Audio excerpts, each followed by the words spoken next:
Hello everyone, welcome to Wintech education. आज की इस क्लास में हम फोटो एडिटर के बारे में बात करेंगे। फोटो एडिटर से आपके एग्जाम में लगभग 5 से 7 मार्क्स के क्वेश्चन ऑब्जेक्टिव प्लस डिस्क्रिप्टिव में पूछे जाते हैं। तो आज उसी फोटो एडिटर के बारे में बात करेंगे, किस तरह के इंपॉर्टेंट क्वेश्चंस आते हैं, कौन से क्वेश्चंस होते हैं, टूल्स क्या होते हैं, फोटो एडिटर कितने तरह के होते हैं, इस तरह की तमाम बातों के बारे में आज हम चर्चा करेंगे।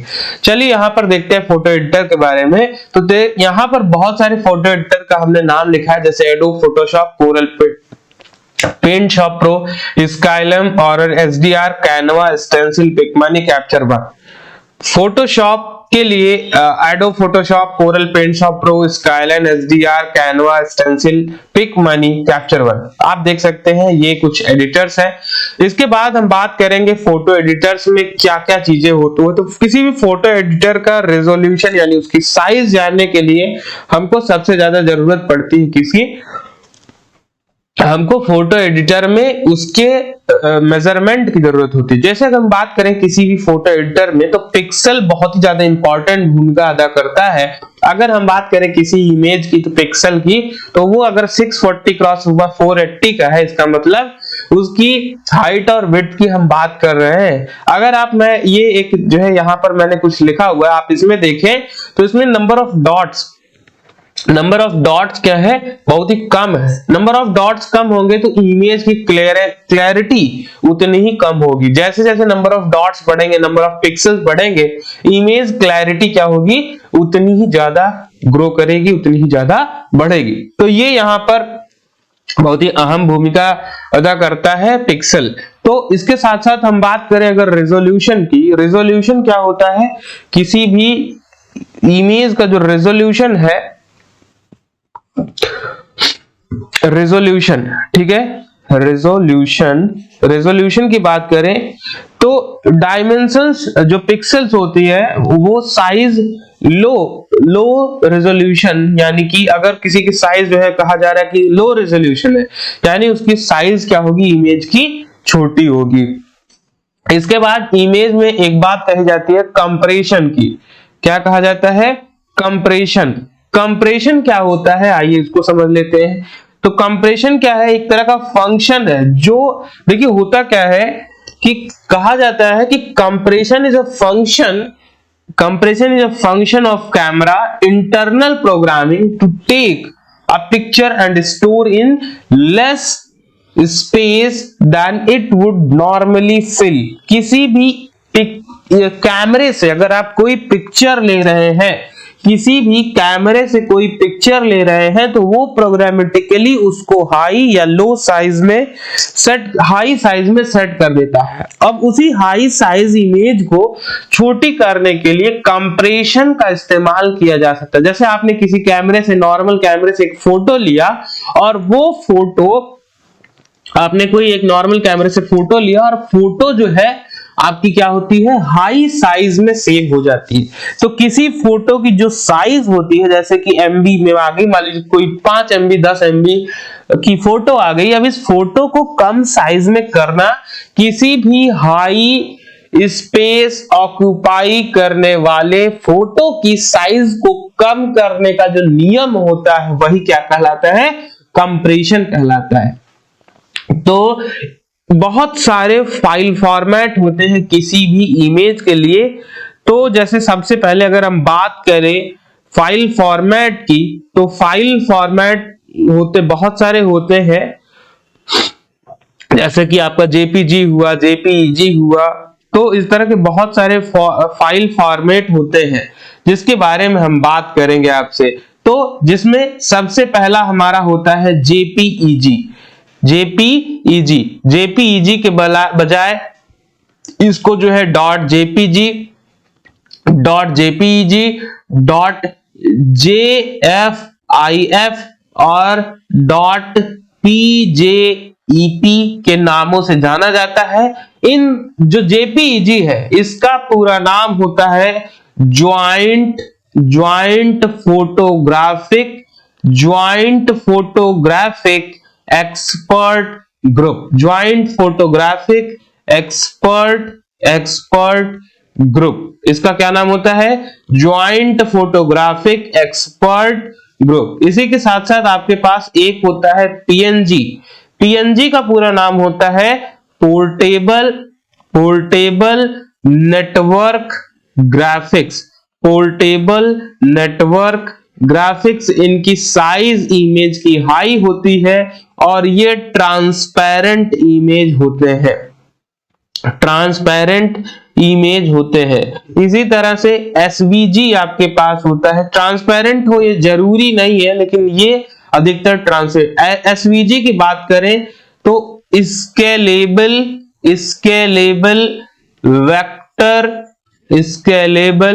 वेक्टर ग्राफिक्स इनका नाम होता है।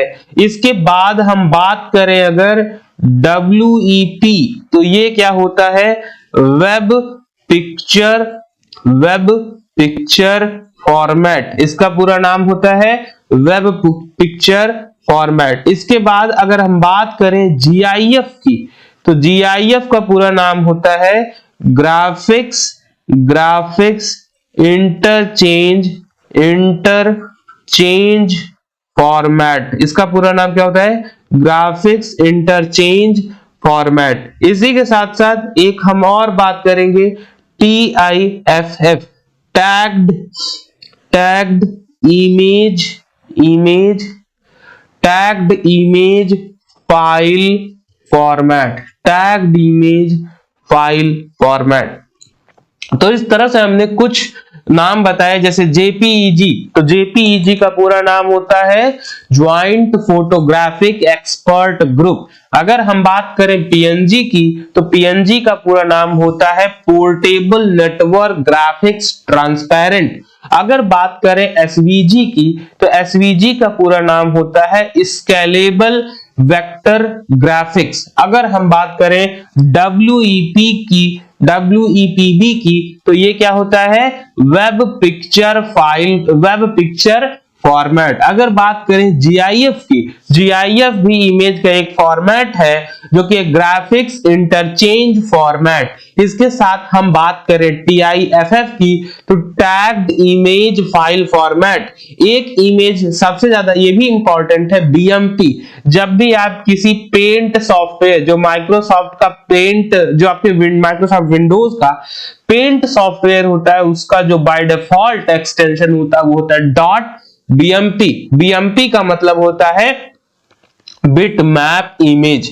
तो इस तरह से ये जो है आपके फोटो एडिटर में ये कुछ क्वेश्चंस ऐसे पूछे जा सकते हैं कि कौन इस पूरे फाइल फॉर्मेट में ऐसे पूछा जा सकता है कि इसका पूरा नाम क्या है। जैसे TIFF का पूरा नाम क्या है, तो याद किया टैग्ड इमेज फाइल फॉर्मेट। जैसे GIF क्या है, तो GIF एक इमेज फाइल फॉर्मेट है। अगर हम बात करें BMP की, तो BMP पेंट में बनाया गया जो फोटो होता है उसको बिटमैप या BMP के नाम से जानते हैं। जब हमारे पास कोई भी फोटो फोटोशॉप में बनाया जाता है तो उसको हम PSD यानी फोटोशॉप डॉक्यूमेंट बोलते हैं। क्या बोलते हैं, फोटोशॉप डॉक्यूमेंट। जब हम कोई फोटो कोरल ड्रॉ में बनाते हैं तो उसका एक्सटेंशन क्या होता है, CDR यानी कोरल ड्रॉ। इसका नाम क्या होता है, कोरल ड्रॉ डॉक्यूमेंट। इसका पूरा नाम होता है कोरल ड्रॉ डॉक्यूमेंट। ठीक है, कोरल ड्रॉ डॉक्यूमेंट। इसी के साथ साथ हमारे पास जो है बहुत सारी चीजें, लगभग हम लोगों ने बहुत सारे एक्सटेंशन को यहां पर कवर किया है। आगे बढ़ते हैं और फोटोशॉप में कुछ ऐसे टूल्स हैं जिनके बारे में हमको यहां पर समझना बहुत ही ज्यादा जरूरी है। सबसे पहला जो टूल है वो है पेन टूल। देखो मैं थ्योरी की बात कर रहा हूं क्योंकि आपके एग्जाम में थ्योरी ही ज्यादा पूछी जाती है, तो बस आप इसकी थ्योरी समझते चलिए। पेन टूल क्या होता है, पेन टूल जो होता है किसी भी प्रिसाइज पाथ के हिसाब से, कोई भी प्रिसाइज पाथ के हिसाब से ये क्या करता है, एंकर पॉइंट्स बनाता है। क्या करता है, एंकर पॉइंट्स बनाता है। अगर जैसे मैं कुछ लिख रहा हूं, ऐसे ही आप पेंट में भी ऐसे अपनी एक ड्राइंग बना सकते हैं। अब ये क्या है, ये एक तरह की ड्राइंग आप पेंट में बना रहे हैं तो किसी भी ड्राइंग को फ्री हैंडेड यानी कि अपने हाथों से बनाए जाने के लिए आसान जो चीजें होती है उसको फ्री हैंडेड बोलते हैं। अपने हाथों के द्वारा बनाए गए आसान पेंटिंग को हम पेन टूल की मदद से बना सकते हैं। पेन टूल फोटोशॉप एडिटर का एक मुख्यतः इंपॉर्टेंट टूल होता है। ये क्या होता है? एक मुख्य इंपॉर्टेंट टूल होता है जो क्या करता है, कोई एक अट्रैक्टिव पाथ बना करके देता है। अगर हम बात करें क्लोन स्टैंप टूल की, किसकी बात करें? Clone stamp tool. तो क्लोन स्टैंप टूल की अगर बात करें तो क्लोन स्टैंप टूल जो होता है डुप्लीकेट होता है। किसी भी इमेज का डुप्लीकेट बनाना हो तो उसके लिए क्लोन, किसी भी इमेज का डुप्लीकेट बनाना हो तो उसके लिए किसका इस्तेमाल करेंगे? Clone stamp tool. इसके बाद आगे हम बात करें शेप टूल की। किसकी बात करें? शेप टूल की। तो शेप टूल क्या होता है? शेप टूल की मदद से अगर हमको कोई भी रेक्टेंगल ड्रॉ करना हुआ, कोई सर्कल बनाना हुआ, कहीं भी कोई चीज हमको क्या करना हुआ, ऐसा कोई शेप बनाना हुआ तो हम फोटोशॉप में इस टूल की मदद से शेप बना सकते हैं। इसके बाद आपके पास क्या होता है? Measuring and navigation. ये होता है अगर मान लीजिए हमको एनवेलप, अगर हमारे पास कोई एक लिफाफा, उस लिफाफा पे प्रिंट आउट करना है, एनवेलप पे प्रिंट आउट करना है तो हम यहां पर अपने हिसाब से कस्टमाइज्ड लिफाफा या आप कह सकते हैं कस्टमाइज जो है एनवेलप हम क्रिएट कर सकते हैं। उसका कलर, उसका डिजाइन, उसका लुक, ये सारे, उसका स्ट्रक्चर, ये सारी चीजें हम क्या कर सकते हैं, इस मेजरिंग एंड नेविगेशन टूल की मदद से इजिली हम कर सकते हैं। अगर हम बात करें सिलेक्शन टूल की, अगर बात करें हम किसकी? सिलेक्शन टूल की। तो सिलेक्शन टूल क्या होता है? आपके पास कोई एक पिक्चर है, उस पिक्चर में किसी एक छोटे से पार्ट को आप कट करके अलग करना चाहते हैं तो आप इसको भी कर सकते हैं। क्रॉपिंग क्या होता है? क्रॉपिंग की मदद से किसी भी इमेज के किसी हिस्से को कट करना हो तो ये क्रॉपिंग कहलाता है। स्लाइसिंग, बीच में से किसी की इमेज को काट करके अलग कर देना हो, ये क्या कहलाता है? स्लाइसिंग कहलाता है। मूविंग, किसी एक इमेज को उठा करके एक जगह से दूसरी जगह पर ले जाना क्या कहलाता है? मूविंग कहलाता है। एक जगह से उठा करके दूसरी जगह पर ले जाना क्या कहलाता है? मूविंग कहलाता है। आइए जल्दी से इसको हम पेंट टूल की मदद से देख लेते हैं कि पेंट टूल में हम किस तरह से इन सारे प्रक्रिया को कर सकते हैं। चलिए बिना किसी देरी के हम चलते हैं सीधे अपने पेंट टूल को ओपन करेंगे और पेंट टूल में ये कुछ टूल्स को आपको मैं दिखा देना चाहता हूं। देखो पेंट ओपन किया मैंने, ठीक है। पेंट आप सबके कंप्यूटर में होगा, आप इस तरह से ओपन कर सकते हैं। ओपन करने के बाद आप यहां पर देखोगे तो आपको सबसे पहले मिलेगा रिस्टोर का, सेव करने का ऑप्शन मिलता है आपके पास। ये जो ऊपर अनटाइटल लिखा हुआ आ रहा है ये टाइटल बार है, यहाँ पर नीचे स्टेटस बार है और यहाँ पर देखो होम पे आ जाओ। होम पे आने के बाद आपको यहाँ कट कॉपी पेस्ट का ऑप्शन मिलता है। यहाँ पे आपके पास सेलेक्ट बॉक्स है, देखो रेक्टेंगुलर सिलेक्शन है, फ्री फॉर्म सिलेक्शन है, सेलेक्ट ऑल है, क्रॉप है, रिसाइज है, रोटेट है, पेंसिल टूल है, यहाँ पर फिल द कलर है, टेक्स्ट है, आपके पास इरेजर है, आपके पास टेक्स्ट कलर पिकर है। ऐसे बहुत सारे ऑप्शन आपको यहाँ पर देखने को मिल जाते हैं। अगर हम बात करें यहाँ पर आपसे होम में आते हैं, सबसे पहले हम यहाँ पर अपना पेंसिल इस्तेमाल करते हैं। देखो पेंसिल की मदद से हम कुछ भी अपना लिख सकते हैं। जैसे मैं यहाँ पर लिख पा रहा हूं विंटेक एजुकेशन, आप भी लिख सकते हैं, है ना। आप क्या लिख सकते हैं? आप भी जो है यहाँ पर लिख सकते हैं। मैं यहाँ पर अपना कॉन्टैक्ट नंबर लिख दिया। अब इसके बाद हमारे पास यहाँ पर क्या है, हम अगर कोई एक शेप बनाना चाहते हैं, देखिए ये शेप टूल है। शेप टूल में गए, यहां पर हमने एक कलर फिल कर दिया, देखिए कलर हो गया। इसके बाद अगर हम यहाँ पर आए, एक बॉक्स बनाए, इस बॉक्स में आए, यहाँ पर हम इस कलर को लिए और इसके अंदर हमको देखो दो तरह के कलर होते हैं, कलर 1 एक होता है कलर 2। इसके अंदर जब कोई कलर फिल करना चाहो तो कलर 2 को सिलेक्ट कर लो और कलर 2 को रेड, या मैं रेड कर देता हूं और यहां पर आकर के इसको मैं कलर 2 को फिल कर दूंगा। यहां पर आऊंगा, इसका जो कलर होगा उसको मैं फिल कर देता हूं। देखिए इसमें मैंने कलर फिल कर दिया। तो इस तरह से आप किसी में कलर फिल कर सकते हैं।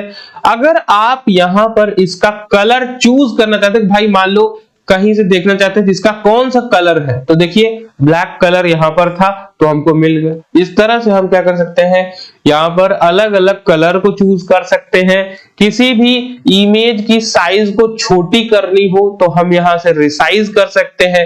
चलिए आपको मैं बताता हूं।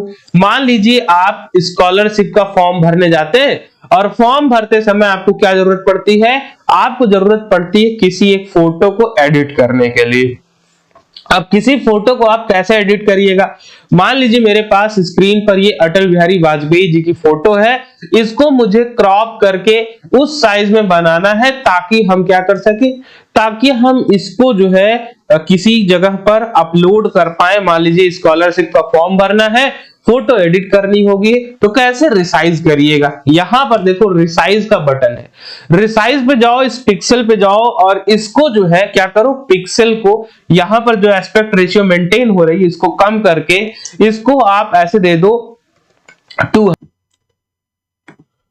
तो आप किसी भी हाई रेजोल्यूशन के इमेज को यहाँ पर एडिट कर सकते हैं, उसको साइज छोटी कर सकते हैं। ये देखिए यहाँ पर अगर इस पे हम देखें, माउस ले जाए तो इस इमेज पे आपको पता चलेगा कि ये 1000 क्रॉस 554 की इमेज है। इसको मुझे राइट क्लिक करना है, एडिट पे क्लिक करना है और एडिट करेंगे। यहां से आएंगे होम पे, होम पे आने के बाद हमको क्या करना है, यहाँ पर देखो यहाँ पर हमारे पास एक है रिसाइज का ऑप्शन, इस पे क्लिक करना है, इसके पिक्सल पे जाना है। पिक्सल पे जाने के बाद इसकी जो साइज है उसको मुझे कम करनी है। ये एस्पेक्ट रेशियो को मेंटेन हो रही है ना, इसको थोड़ा सा कम कर देना। इसको आप यहाँ पर कर देना 200। सपोज करो मैंने कर दिया क्या, सॉरी मैंने यहाँ पर 200 और इसको जो है मैंने क्या कर दिया 150 कर दिया। अब यहाँ पर देखो ये हमारी इमेज कितनी छोटी हो गई, इसको यहाँ पर सेव कर दीजिए बस। अब ये इमेज आप कहीं भी अपलोड कर सकते हैं। इसकी साइज क्या हो गई देख सकते हैं, छोटी। तो ऐसे ही आप किसी भी इमेज को रिसाइज कर सकते हैं। अगर किसी इमेज को मान लीजिए आपको उस पे जो है अलग अलग तरह का फिल्टर लगाना है तो उसको एडिट कर लीजिए। यहां से आप, मैं दिखाता हूं, यहाँ पे जाता हूं, देखो ये हमारे पास फिल्टर का ऑप्शन है। अब यहाँ पे अलग अलग तरह का फिल्टर है, आप यहाँ पर अलग अलग तरह से फिल्टर अप्लाई कर सकते हैं। उसका कलर, उसका जो इफेक्ट होगा वो बदल जाएगा, उसका बैकग्राउंड कलर बदल जाएगा। तो इस तरह से आप उस पर फिल्टर भी अप्लाई कर सकते हैं। उसकी चमक को कम ज्यादा कर सकते हैं, ये मैंने चमक को कम ज्यादा कर दिया। तो इस तरह से ये फिल्टर टूल भी होता है। एक टूल होता है जो फिल्टर होता है, जो किसी कलर, किसी भी इमेज के को फिल्टरेशन करने के काम में आता है। आपको एक टूल और बता दूं जो कि है क्या, जो कि फ्लिप टूल है। इसको मैं फोटो को मैं लेता हूं, ये एक फोटो है। अब इस फोटो में देखें, इस बंदे का जो चेहरा है वो इस तरफ है। अगर मैं चाहता हूं कि इसको फ्लिप कर दूं, आप देखिए इसका चेहरा बदल गया दूसरी तरफ। मैं फिर से कर देता हूं, आप देख सकते हैं ये फ्लिपिंग है। यानी अगर आप कोई सेल्फी लेते हैं, जब आप सेल्फी लेते हैं, फोटो खींचते हैं ना, तो फोटो खींचते समय क्या होता है, वो जो चेहरा होता है आपका, वो देखते हैं उल्टा आता है। वो क्या होता है, उल्टा आता है।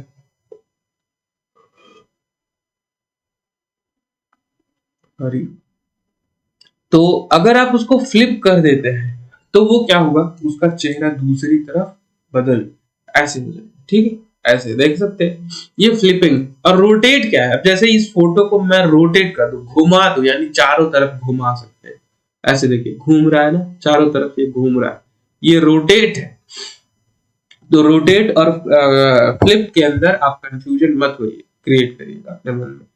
फ्लिप क्या होता है, फ्लिप क्या होता है, किसी भी इमेज का जो इमेज का जो प्रॉपर्टी यानी कि उसको जो है अलाइनमेंट बोल सकते हैं, उसको चेंज करता है। रोटेट उसको घुमाने के लिए काम में आता है, ठीक है। तो अलग अलग तरह के इस तरह से रोटेशन होते हैं जो काम में आते हैं। चलो आगे बढ़ते हैं हम यहाँ पर एडिटर में, और हम यहाँ पर आपको दिखाते हैं सिलेक्शन टूल। जैसे आप देखेंगे फोटोशॉप में होता है लॉसो टूल। फोटोशॉप में जिस तरह से लॉसो टूल होता है, वैसे पेंट में हमारे पास सिलेक्शन टूल होता है। तो मैं चलूंगा इस फोटो को, राइट क्लिक करूंगा और राइट क्लिक करके मैं इसको दोबारा से अपने पेंट में ओपन करता हूं, एडिट विद फोटोज कर लेता हूं, या मैं अभी फोटोज में ना एडिट करके बल्कि इसको पेंट में एडिट करना चाहता हूं, तो मैं राइट क्लिक करूंगा, राइट क्लिक करके एडिट पे क्लिक करूंगा। एडिट पे क्लिक करते ये पेंट में आ गया हूं। अब इसमें से मुझे क्या करना है, किसी पोर्शन को अलग करना है, तो मैं यहाँ पर रेक्टेंगुलर सिलेक्शन का इस्तेमाल कर लेता हूँ। रेक्टेंगुलर सिलेक्शन किसी भी चीज को एक रेक्टेंगल की तरह ही सेलेक्ट कर, जैसे आप देख सकते हैं इसको एज ए रेक्टेंगल सेलेक्ट किया।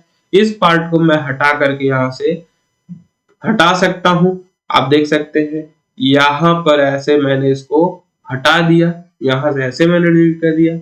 इसको मुझे यहाँ से डिलीट कर मैंने यहाँ से कर दिया, यहाँ से मुझे डिलीट करना था मैंने यहाँ से कर दिया। अब मैं चाहता हूं जो पूरा पेज है इस पे सेम कलर का बैकग्राउंड है, जो ये बैकग्राउंड है।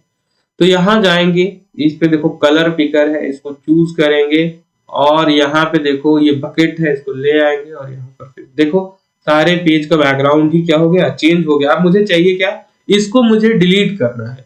तो मेरे पास एक टूल है इरेजर टूल। इरेजर टूल की मदद से मैं इसको यहाँ पर ऐसे इरेज कर सकता हूँ।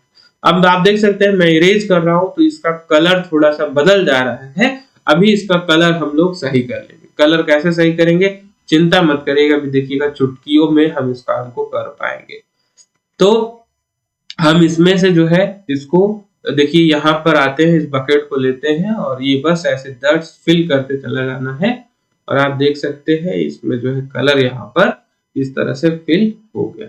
ठीक, तो ये तरीका होता है। मान लीजिए कि जो है इनमें से किसी एक पोर्शन को गायब करना हो, सपोज करिए इनका ये वाला पोर्शन मुझे गायब करना है। ये जो स्केल दिख रही है पता नहीं क्या है, मैं इसको गायब कर लूं। मैं यहाँ पर क्लिक कर दिया, अब आप देखें तो यहाँ से ये हट गया लेकिन कलर तो व्हाइट हो गया। अब मैं क्या करूंगा, ये कलर पिकर पे आऊंगा, इनकी वर्दी का कलर मैंने चूज कर लिया। अब क्या करते हैं देख सकते हैं, तो ये जो है थोड़ा पता नहीं चल पा रहा कि यहाँ ऐसा कुछ था। अगर आप नोटिस नहीं करेंगे तो आपको यहाँ पर पता नहीं चलेगा। तो इस तरह से आप अपना कलर पिक करके और ये सारे काम आप जैसे कर पा रहे हैं, तो ये सारी चीजें आप फोटो एडिटिंग में कर पाए। कभी कभी आप किसी भी इमेज को कुछ पोर्शन सेलेक्ट करना चाहते हैं तो उसको भी कैसे कर सकते हैं। देखिए यहाँ पर सिलेक्शन में दो टूल है, एक रेक्टेंगुलर एक फ्री फ्रॉम सिलेक्शन, यानी जिस तरह से आप अपना हाथ घुमाते जाएंगे उस तरह से सिलेक्शन होता चला जाएगा। तो मैं यहाँ पर इसको कुछ ऐसा सेलेक्ट करना चाहता हूँ, अपने हाथ के हिसाब से ऐसे मैं मूव करता जाऊंगा, हाथ मेरा जैसे जैसे चलेगा ऐसे ऐसे सेलेक्ट होता चला जाएगा। यहाँ पर मैं ऐसे करता चला जाता हूँ, आप देख सकते हैं, और ये ऐसे सेलेक्ट हो गया। अब मैं क्या करता हूँ, इसको डिलीट कर देता हूँ। अब यहाँ पर आप देखें तो बैकग्राउंड कलर भरना पड़ेगा। मैं क्या करूंगा, यहाँ पर बकेट लेके आऊंगा, इस पे जो है बैकग्राउंड कलर अभी देखिए थोड़ा अलग आ गया, मुझे ये कलर नहीं बल्कि जो बैकग्राउंड कलर है वही चाहिए। तो मैं क्या करूंगा, कलर पिकर से जाऊंगा, इसको ऐसे पिक कर लूंगा, यहाँ जाकर फिल कर दूंगा। अब देख सकते हैं मेरा कलर यहाँ पर क्या हो गया, पिक होकर के आ गया है। ठीक है, तो आप जो है यहाँ पर इस तरह से कलर पिकर वगैरह की मदद से आप यहाँ पर कलर को चेंज कर सकते हैं। तो ये कुछ बहुत चीजें ऐसी थी जो हमने आपको बताई है, आपको इसको धीरे धीरे सीखना है, समझना है और आपके जो प्रॉब्लम्स है उसको मुझे भेजना है। तो आई होप इतनी जो चीजें आपको बताए वो समझ में आई होंगी। आज की क्लास में इतना ही यार, फिर मिलते हैं हम लोग अगली क्लास में, तब तक के लिए आप सभी को बाय बाय।